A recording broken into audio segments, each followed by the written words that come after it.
안녕하세요. 어쩌다 퇴사입니다. 오늘은 제가 온라인 쇼핑몰을 투잡으로 시작해서 어떻게 본업으로 만들어 갔는지의 과정에 대해 말씀드리겠습니다.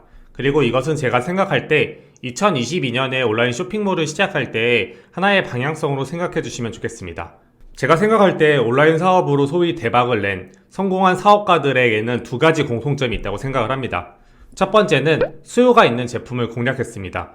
그리고 두 번째는 수요가 있는 제품에 경쟁사의 단점을 보완하여 더 좋은 제품을 만들고 이것으로 모든 수요를 가져오면서 성공했다입니다.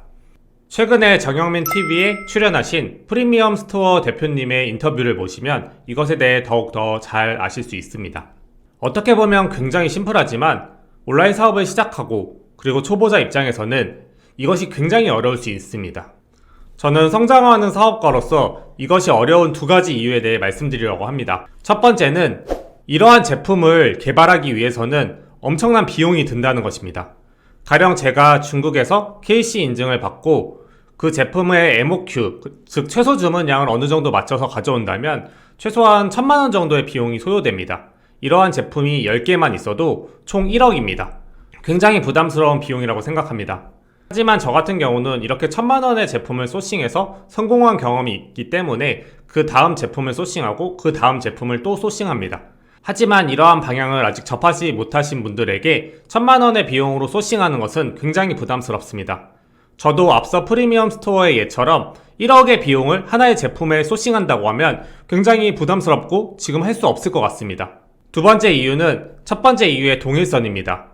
결국에 내가 해보지 않았기 때문에 이것에 확신이 없습니다. 가령 성공한 온라인 사업가가 저에게 찾아와서 이 제품을 1억의 비용으로 소싱한다면 성공할 수 있을 거야 라고 얘기를 해도 저는 막상 그 제품에 들어가기 쉽지 않을 겁니다.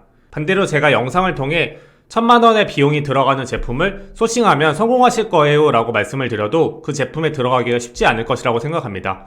그 이유는 내가 경험해보지 않았기 때문입니다. 쉽게 설명드려 주식으로 예를 들면 주식으로 성공한 투자자가 나에게 찾아와서 이 종목에 1억을 넣으면 엄청 돈을 많이 벌 수 있을 거야 라고 했을 때 과연 이 종목에 들어갈 수 있을까요? 굉장히 망설일 수밖에 없습니다. 저는 온라인 사업에서 제품을 소싱하는 것이 이와 같다고 생각을 합니다. 앞서 제가 설명드린 것처럼 우리는 수요가 있는 제품을 소싱해야 합니다. 그래야 매출이 성장할 수 있습니다. 이 부분은 제가 상품 소싱 영상을 통해 여러 차례 말씀을 드렸고 데이터 랩을 통해 확인할 수 있는 부분이기 때문에 오늘 영상에선 생략하겠습니다. 그럼 두 번째로 어떻게 차별화된 제품을 가져올 수 있을까에 대해 오늘은 집중해서 말씀드리겠습니다. 최근 온라인 사업으로 성공했다라는 유튜버들의 얘기를 보면 대부분이 경쟁사의 단점을 보완해서 더 좋은 제품을 가져와 그것을 상위 노출시켜 매출을 이끌어냈다라는 것이 공통적인 예시입니다. 그렇다면 다른 제품을 어떻게 가져올 수 있을까? 이 부분에 대해서 조금 어렵게 생각하실 수 있다고 생각합니다. 이를 위해 아이패드 마그네틱 거치대를 예시로 말씀드리겠습니다. 네이버에 아이패드 마그네틱 거치대를 검색하시면 이렇게 비슷한 제품들이 계속해서 나오는 것을 볼 수 있습니다.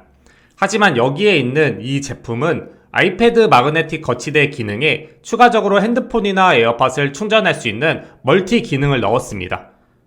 물론 이 제품을 소싱하는데 KC 인증도 필요하고 단가도 조금은 높기 때문에 소싱하기란 쉽진 않습니다. 하지만 이렇게 차별화된 제품을 가져왔기 때문에 결과적으로 올해 1월에 상품을 업로드했음에도 이미 상단에 노출이 되어 있습니다. 이렇듯 우리가 새로운 제품을 가져온다는 것이 정말 엄청나게 다른 제품이 아닙니다. 기존의 시장에 있던 제품에서 단점을 보완하고 조금 더 다른 기능을 넣는 것이 결국에 새로운 제품을 만드는 일이라고 생각을 합니다. 그렇다면 이러한 제품을 소싱할 때 어떻게 할 수 있을지 두 가지 방법에 대해 말씀드리겠습니다. 물론 내가 자신이 있다면 처음부터 이렇게 사입을 하는 것도 좋은 방법입니다. 하지만 처음에 말씀드린 것처럼 이러한 방법이 굉장히 어렵게 느껴질 수 있습니다. 그렇다면 저는 와디즈를 이용하시는 것을 추천드립니다. 와디즈라는 플랫폼 자체가 이렇게 조금 다른 부분을 만들어서 소비자들에게 어필을 하고 결국 펀딩을 받는 시스템입니다. 그렇기 때문에 우리가 새로운 상품을 찾는 데 굉장히 좋은 플랫폼이라고 생각을 합니다. 물론 와디즈의 제조도 잘하시고 판매도 잘하시는 판매자분이 계시지만 상대적으로 판매에 비해서 제조가 강하신 분들이 많습니다. 저는 이러한 분들에게 어필을 해서 상품을 가져오곤 합니다. 제가 앞서 예시로 설명드린 아이패드 마그네틱 거치대라는 제품도 워디즈에 검색하면 이렇게 조회가 가능하고 아까 보여드렸던 네이버의 순서들과 조금 다른 상품들이 있다는 것을 알 수 있습니다. 그리고 두 번째는 네이버의 2, 3페이지 이하에 있는 제품 중에 판매나 리뷰가 좋지만 상대적으로 판매량이 약한 판매자에게 연락을 하거나 혹은 그 상품의 제조사를 찾아서 연락을 하는 방법입니다. 리뷰가 좋다는 건 이 상품의 질이 좋다는 것이고 결과적으로 내가 상품을 소싱하고 판매만 잘할 수 있다면 좋은 판매량을 가져갈 수 있다고 생각을 합니다. 그렇다면 여기서 질문하시고 싶으신 부분이 있을 겁니다. 과연 내가 어떻게 이 제품을 가져올 수 있을까? 즉 그들을 어떻게 설득할 수 있을까입니다. 저는 이를 위해 이전에도 설명드렸던 나만의 강력한 무기가 있어야 된다고 생각을 합니다. 예를 들어 인스타그램, 카페, 블로그, 쇼핑 라이브 등 그 중에 내가 하나를 어필할 수 있다면 이 제품을 가져오는데 수월할 겁니다. 하지만 상대적으로 온라인 사업을 시작하시는 분들에게 이러한 부분을 단번에 성장시키기가 어렵습니다. 그러할 경우에는 나만의 하나의 포트폴리오를 만들어 보는 겁니다. 예를 들어 내가 지금 당장 블로그를 성장시킬 수 없다면 블로그 인플루언서를 통해 하나의 상품을 소싱하고 그 상품을 상위 노출하면서 판매량을 늘리는 경험을 만드는 것입니다. 이러한 포트폴리오를 다른 제품을 소싱할 때 그 판매자를 설득하는 목적으로 사용하는 것입니다. 나는 이 제품을 이렇게 상위 노출을 시켰고 당신의 제품을 가져온다면 충분히 똑같은 상위 노출을 가져오고 판매량을 가져올 것이다. 그렇기 때문에 우리가 윈윈할 수 있는 전략을 만들 것이다 라고 설득을 하는 것이죠. 만약에 상대방이 제품을 직접 제조하거나 중국에서 사입으로 가져오는 경우에 이렇게 판매자가 잘 팔아주면 본인에게도 굉장히 좋습니다. 최소 주문권이라는 것이 있기 때문에 많이 가져올 때 그 단가를 더 싸게 가져올 수 있기 때문이죠. 그리고 제조를 한다면 누군가가 상품을 잘 팔아준다면 내가 더 많은 상품을 제조할 수 있기 때문에 단가를 또 낮출 수 있습니다. 이러한 부분을 설득하는 것입니다. 제가 생각할 때 위탁 판매의 가장 큰 문제점은 내가 상품을 잘 판매하더라도 이 상품을 계속해서 공급이 가능할까라는 걱정이 있습니다. 그렇기 때문에 내가 가진 상품이 아니라면 그 상품을 위한 마케팅 비용에 많은 돈을 쓸 수가 없습니다. 하지만 저는 도매국에서도 상품을 소싱하더라도 그 판매처에 최소 주문 수량을 문의로 남겨놓습니다. 예를 들어 제가 이 제품을 100개, 200개 가져오려고 하는데 제품당 단가 할인이 가능할까요? 라고 남기시면 판매자가 답장을 남겨줍니다. 그러면 그때 그 제품의 소싱이 가능하다라고 확신이 들면 저는 마케팅 비용에 돈을 썼습니다. 그리고 추가적으로 1688 사이트를 통해서 동일한 상품을 찾아 놓습니다.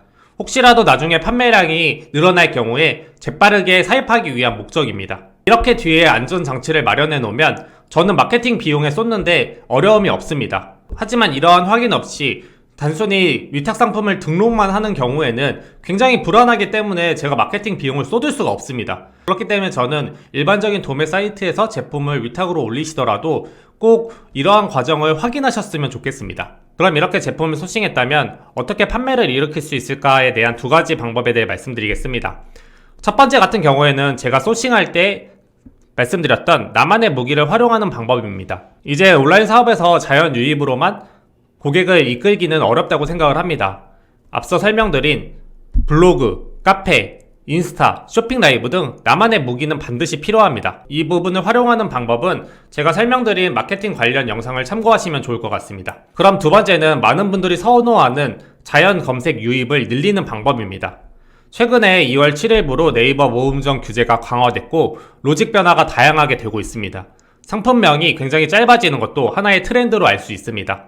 이렇다는 것은 우리가 틈새를 공략할 수 있다는 것입니다. 네이버의 상품명이 단축됐다는 것은 상위 판매자들이 주요 키워드만 가져간다는 것을 의미합니다. 이것은 곧 나에게 세부 키워드를 활용할 수 있는 방법이 늘어난다는 것입니다. 처음에 제품을 올릴 때 메인 키워드로 승부하는 것이 어렵기 때문에 세부 키워드를 활용하고 그 세부 키워드의 순서를 계속해서 변경하면서 그 상품이 상위 노출될 수 있는 확률을 높이는 것입니다. 통계의 마케팅 분석, 검색 채널에서 내 상품이 어떤 키워드로 유입되는지 계속적으로 확인을 하고 특정 키워드가 유입이 많다 하면 그 키워드를 앞으로 빼서 더 상품명의 힘을 강화하는 것입니다. 업로드를 한 지 얼마 되지 않았기 때문에 상품명을 계속해서 변경할 수 있고 어느 정도 안정화가 된다면 그 상품명을 유지하는 것입니다. 그리고 이렇게 판매량을 늘린다면 추후에는 메인 키워드에도 도전을 하는 거죠. 여기서 이전에 제가 설명드린 트래픽을 활용하냐 활용하지 않냐는 본인의 몫이라고 생각을 합니다. 제가 생각할 때 여전히 트래픽은 효과가 있습니다. 세부 키워드에 3, 4페이지 있던 제품도 이렇게 활용할 경우에 1페이지로 하루 만에 올라가는 경우도 굉장히 많습니다. 그리고 이는 제 주변에 확인한 결과에서도 쉽게 알 수 있었습니다. 하지만 이 부분이 상품 삭제가 걱정이 돼서 하지 않는다면 나중에 그 상품을 올릴 수 있는 기회조차 가지지 못할 수도 있습니다. 하지만 분명 제가 말씀드린 것처럼 이 부분은 본인의 선택이라고 생각을 합니다. 이렇게 유입을 만들고 상위 노출을 시켰다면 저는 리뷰를 만드는 것을 추천드립니다. 이 부분은 사실 기본적인 요소입니다. 지인이 됐건 누군가를 활용을 하건 저는 리뷰 없이 이 상품에 대한 믿음이 떨어질 수밖에 없기 때문에 리뷰를 최소한 5개 정도는 만드는 것을 추천드립니다. 이렇게 할 수 있는 이유는 좋은 제품을 소싱했기 때문입니다. 트래픽 작업, 마케팅 비용, 리뷰 등등 여러가지 돈이 들어가지만 결과적으로 좋은 제품을 소싱했다면 그만한 투자 가치가 있다고 생각을 합니다. 이러한 과정을 거치지 않으면 앞으로 성장하기 어려운 이유에 대해 말씀드리도록 하겠습니다. 네이버에 마스크를 검색하시면 정말 숨이 막힐 정도로 단일 상품을 찾기가 어렵습니다.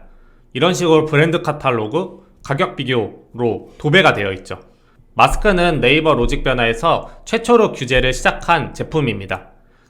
최근에 디지털 가전으로 넘어왔고 이것이 점차 모든 상품군으로 확대될 것입니다.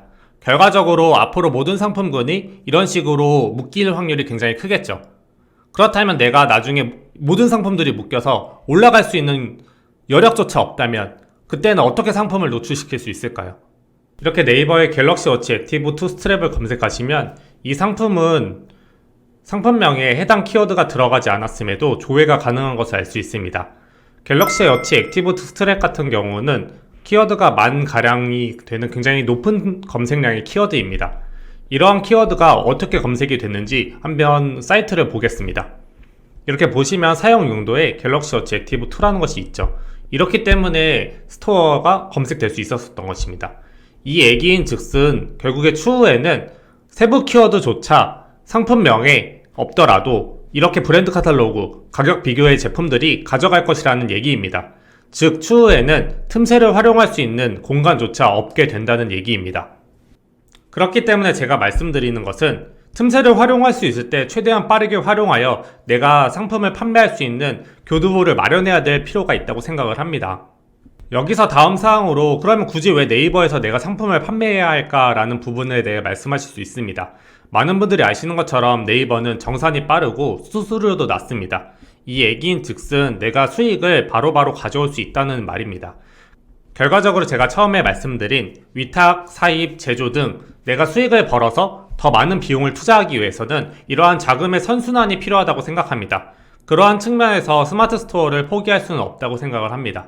그리고 스마트 스토어에서 판매량이 일어난다는 것은 그 제품이 검증이 됐다는 의미이고 이것이 쿠팡, 다른 마켓에도 들어갈 때도 스마트 스토어에서 이렇게 판매량이 많은 제품, 리뷰의 사진들을 올리면서 더 어필을 할 수 있다는 것이 결론입니다. 오늘 여러가지 내용을 말씀드렸기 때문에 조금 정리해서 다시 한번 말씀드리겠습니다. 온라인 쇼핑몰에서 성공하기 위해서는 수요가 있는 제품을 공략해야 합니다. 그리고 수요가 있는 제품 중에서 경쟁사가 가진 단점을 보완해 나만의 제품을 가져와야 합니다. 이 나만의 제품을 가져오기 위해서는 와디즈 혹은 네이버에서 판매량이 적은 제품을 찾고 그것들을 나만의 무기를 활용하여 어필을 통해 그 제품을 소싱하고 업로드하는 방법입니다. 이렇게 제품을 소싱한다면 상위 노출하기 위한 2가지 방법이 있습니다. 첫 번째는 자연 유입으로 최대한 로직을 활용하고 그러한 틈새를 이용해서 상위 노출시키는 방법. 그리고 두 번째는 앞서 설명드린 나만의 무기를 활용하여 다른 유입을 만드는 요인입니다. 제가 생각할 때 50만원, 100만원, 200만원 이렇게 벌기 위해서는 사실 이러한 방법을 몰라도 괜찮다고 생각을 합니다. 대량 등록이나 위탁 그리고 여러가지 방법들이 다양하게 있다고 생각을 합니다. 하지만 사실 100만원, 200만원 벌었을 때 300만원, 400만원, 500만원, 1000만원 이렇게 벌고 싶지 않을까요? 저는 특정 선을 넘어가면 당연히 벌고 싶다라고 생각이 듭니다. 그리고 만약에 내가 100만원, 200만원이 목표라고 하더라도 추후에 그러한 목표가 떨어질 수밖에 없다면은 그러한 방향성을 잃어가는 것이 맞는지 잘 모르겠습니다. 제가 최근에 유튜브를 많이 보면서 느낀 점은 온라인 사업에서 성공한 사람이거나 아니면 온라인 사업의 초보들에게 유용한 내용을 설명해 주시는 분들이 많다고 생각을 합니다. 하지만 이 과정에서 중간 단계인 어떻게 성장하고 더 성공할 수 있을까에 대해서 말씀드려주는 유튜버는 많이 없다고 생각을 합니다. 그러한 측면에서 저는 제가 가진 경험이나 노하우들을 최대한 말씀드리려고 노력합니다. 저는 사실 제가 유튜버라고 생각하기보다는 성장하는 사업가라고 생각을 합니다. 그렇기 때문에 저도 사업을 계속해서 확장해야 하기 때문에 유튜브를 올리는 주기가 조금 길어지는 점 양해 부탁드립니다. 하지만 하나의 영상을 올리더라도 의미 있는 내용을 담기 위해 노력하겠습니다. 오늘 영상도 시청해주셔서 감사드리며 행복한 하루 되시길 바랍니다. 감사합니다.